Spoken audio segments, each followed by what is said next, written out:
Hello നമസ്കാരം. അപ്പോൾ ഇന്ന് നമ്മുടെ നാലാമത്തെ ദിവസം ടൈം ഫ്രെയിമിൻ്റെ രണ്ടാമത്തെ ദിവസത്തെ ക്ലാസ്.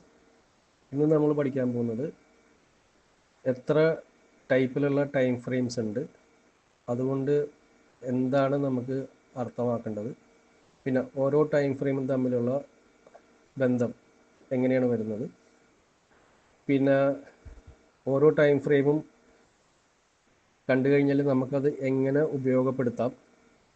പിന്നെ അതിൽ നിന്ന് തന്നെ നാലാമത്തെ കാര്യം, ഓരോ ടൈം ഫ്രെയിമും ആരൊക്കെയായിരിക്കും അത് യൂസ് ചെയ്യേണ്ടത്, അല്ലെങ്കിൽ അത് എങ്ങനെ നമ്മൾ യൂസ് ചെയ്യുന്നു എന്നുള്ളത് മനസ്സിലാക്കാൻ വേണ്ടിയിട്ടാണ്. ഈ കാണുന്ന ഇമേജിൽ ലെഫ്റ്റ് സൈഡിൽ വീക്ക്ലി ഡെയിലി എന്ന് എഴുതിയിട്ട് ലോ റിസ്ക് എന്ന് പറയുന്നുണ്ട്. അപ്പോൾ നമ്മളൊരു വലിയൊരു വീക്കിലിയുടെ ഒരു ക്യാൻഡിൽ കാണുമ്പോൾ നമുക്ക് ആ ഒരു വീക്കിലെ പ്രശ്നങ്ങളെല്ലാം കൂടി ഒതുക്കി ഒറ്റ ക്യാൻഡിൽ കാണിക്കുമ്പോൾ നമുക്ക് കൂടുതൽ കൺഫ്യൂഷൻ വരില്ല. അതായത് കൂടുതൽ പ്രൈസിൻ്റെ ഫ്ലക്ച്വേഷൻസ് നമ്മളവിടെ കാണുന്നില്ല, കയറ്റിറക്കങ്ങൾ. അതേസമയം താഴത്ത് 4 ഹവറും 1 ഹവറും കാണുന്നുണ്ട്. അപ്പോൾ ഇത്രയും കൂടി റിസ്ക് കൂടുന്നു വെച്ചിട്ടുണ്ടെങ്കിൽ അതിൻ്റെ ഫ്ലക്ച്വേഷൻസ് നമ്മൾ കൂടുതൽ കാണുമ്പോൾ നമുക്ക് കൂടുതൽ ബൈയും സെല്ലിൻ്റെ ചാൻസ് വരുന്നു, നമുക്കവിടെ റിസ്ക് ഉണ്ടാകുന്നു ചെറിയ രീതിയിൽ. പക്ഷേ അതല്ല, അതിനേലും താഴത്തേക്ക് ടൈം ഫ്രെയിംസ് വരുന്നുണ്ട്.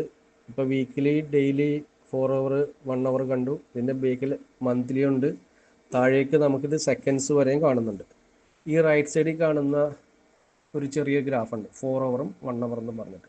ഈ 4 ഹവറിൽ കാണിച്ചിരിക്കുന്ന ഫസ്റ്റ് റൗണ്ട് പോയിന്റ് 1 ഹവറിലും അവർ മാർക്ക് ചെയ്തിട്ടുണ്ട്. അപ്പോൾ നമുക്ക് കാണാം 4 ഹവറിൻ്റെ ചാർട്ടിൽ ലൈൻസ് കുറവാണ്. 1 ഹവറിലേക്ക് എന്നൊക്കെ ലൈൻസ് കൂടി. അതായത് പ്രൈസ് മൂവ്മെൻറ്റ്സ് കുറച്ചും കൂടി ഡീറ്റെയിൽ ആയിട്ട് വരുമ്പോൾ നമ്മളതെല്ലാം കൺസിഡർ ചെയ്യും. ചിലപ്പോൾ അത് നമ്മുടെ ഡിസിഷൻ മേക്കിങ് തെറ്റായി പോകും. അതുകൊണ്ടാണ് ലെഫ്റ്റ് സൈഡിൽ 4 ഹവർ 1 ഹവർ റിസ്ക് എന്ന് കാണിച്ചത്. പക്ഷെ അതിനേലും റിസ്ക് ഉള്ളതാണ് നമ്മൾ വീണ്ടും കുറഞ്ഞ ടൈം ഫ്രെയിമിൽ കണ്ടിട്ട് തീരുമാനം എടുക്കുമ്പോൾ. പിന്നെ ഇവിടെ ഈ കാണിച്ചിരിക്കുന്ന ചാർട്ടിന് പറയുന്നത് ലൈൻ ചാർട്ട് എന്നാണ്. നമ്മൾ പഠിക്കുന്നത് കാൻഡിൽ സ്റ്റിക്സ് ചാർട്ടാണ്. ലൈൻ ചാർട്ടിൽ എന്ന് പറയുന്നത് ആ ലൈനിലുള്ള ഒറ്റൊരു പ്രൈസ് പോയിന്റ് നമുക്ക് കിട്ടുന്നുള്ളൂ. അത് ഒന്നെങ്കിൽ ഹൈ ആകാം, ക്ലോസ് ആകാം, ഓപ്പൺ ആകാം, ലോ ആകാം. പക്ഷേ അതേ ഒരു പോയിന്റിൽ നമ്മൾ കാൻഡിൽ സ്റ്റിക്സ് ചാർട്ടാണ് എടുക്കുന്നതെങ്കിൽ നമുക്ക് 4 തരത്തിലുള്ള പ്രൈസാണ് കിട്ടുന്നത്. അത് നമ്മൾ ഫസ്റ്റ് ക്ലാസ്സിൽ നമ്മൾ പഠിച്ചു, ക്യാൻഡിലിൻ്റെ 4 price points: high, open, close, low എന്നതുപോലെ. ഇവിടെ ലൈൻ ചാർട്ടിൽ വരുമ്പോൾ അത് ഒറ്റ പ്രൈസേ കാണിക്കുന്നുള്ളൂ. ഇങ്ങനത്തെ ഒരുപാട് തരത്തിലുള്ള ചാർട്ടുകളുണ്ട്. അത് ഞാൻ പിന്നീടുള്ള ക്ലാസ്സുകളിൽ ഞാനത് വിശദമാക്കി തരാം.